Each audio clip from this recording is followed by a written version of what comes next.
Salut tout le monde, c'est le monde de Quentin. Donc aujourd'hui on se retrouve dans une nouvelle vidéo. Donc aujourd'hui on se retrouve dans une nouvelle vidéo qui va s'appeler Comment faire un croque-monsieur. Alors, alors, je sais qu'il y a beaucoup d'astuces randonnées pour faire un croque-monsieur. Ils disent de mettre du fromage râpé dessus, du plein de choses, du beurre. Enfin ça, du beurre j'en mets quand je fais des croque-monsieur. Mais par exemple ils disent, je sais pas, de mettre du sel et du poivre. Moi, quand je fais des croque-monsieur, je ne mets ni sel ni poivre et c'est très bon. Ensuite, on va passer. Donc, je ne vais pas faire le croque-monsieur en direct ni vous expliquer avec les appareils, mais je vais vous expliquer comme ça. C'est très facile. Vous prenez 2 tranches de pain. Bon, évidemment, si c'est du pain, si c'est pas du pain de mie,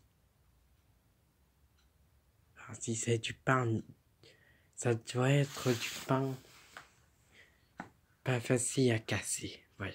Et si du pain facile à casser, moi je fais avec du pain facile à casser, mais c'est pas grave. Vous le faites avec du pain facile à casser.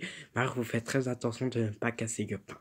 Donc, vous prenez donc 2 tranches de pain. Ensuite vous prenez du jambon et du fromage. Moi je prends de l'emmental comme fromage, comme le jambon, je prends du jambon à l'os. Mais vous faites comme vous vouliez. Avec des autres jambons, des autres fromages, ça doit aussi être bon. Donc j'ai déjà essayé d'en faire avec du comté, c'était délicieux. Vous prenez des tranches de fromage, n'importe lequel, et du jambon, n'importe lequel aussi. Vous mettez une tranche de jambon et une tranche de fromage. Ensuite, vous mettez du beurre sur la première tranche. Vous mettez un petit peu de beurre sur la première tranche. Ensuite, sur la dernière tranche, moi, je mets aussi un petit peu de beurre. Voilà. Donc, vous étalez bien le beurre. Ensuite, quand c'est fait, vous refermez le pain.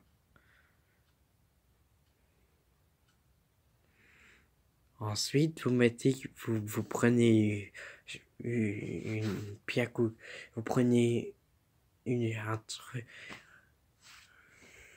prenez un pia pour mettre pour le four, parce qu'on peut pas mettre des assiettes dans le four, donc vous prenez un pia. Moi, je prends un petit pia qu'on peut mettre dans le four. Ensuite, je mets le pia dans le four et je préchauffe le four. Je mets le four sur...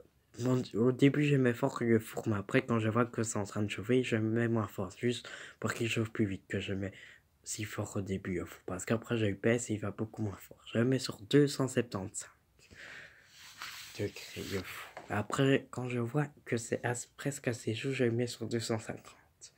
Je le baisse, je le diminue.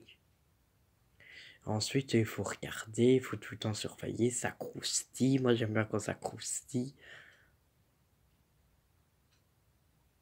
Normalement, après quelques minutes, ça va commencer à croustiller. Quand ça croustille presque tout est à tartine, vous l'enlevez. Et vous retournez le pain.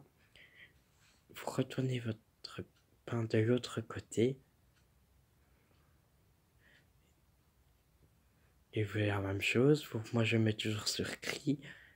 La fonction du four pour faire un commerce. Ensuite, vous le remettez dans le four, donc sur gris, sur toujours 275. Ensuite, je mets sur 250 quand je vois que ça commence à croustiller. Et ensuite, quand ça croustille, j'enlève du four. Et voilà, vous prenez une assiette ou je sais pas quoi, et votre croque-monsieur est prêt. J'espère que cette vidéo vous aura plu. Je n'ai pas su faire en direct, mais normalement, je me suis bien exprimé. Et moi, je mets pas de jambon. Je sais bien qu'il y en a qui mettent du jambon, du fromage râpé. Moi, je mets pas ça. Et c'est très bon comme ça. Parce que moi, je me dis, ça sert à quoi de mettre... Enfin, ceux qui aiment bien, je suis d'accord. Mais si on trouve que c'est bon sans ça, quoi ça sert d'aller mettre du fromage râpé, fromage râpé et tout ça. Enfin, vous faites ce que vous voulez, mais moi, je trouve en tout cas que c'est très bon comme ça, sans ça. Mais ceux qui aiment bien avec ça, bah, ils font ce qu'ils veulent. Si tu prends une prochaine vidéo, bye.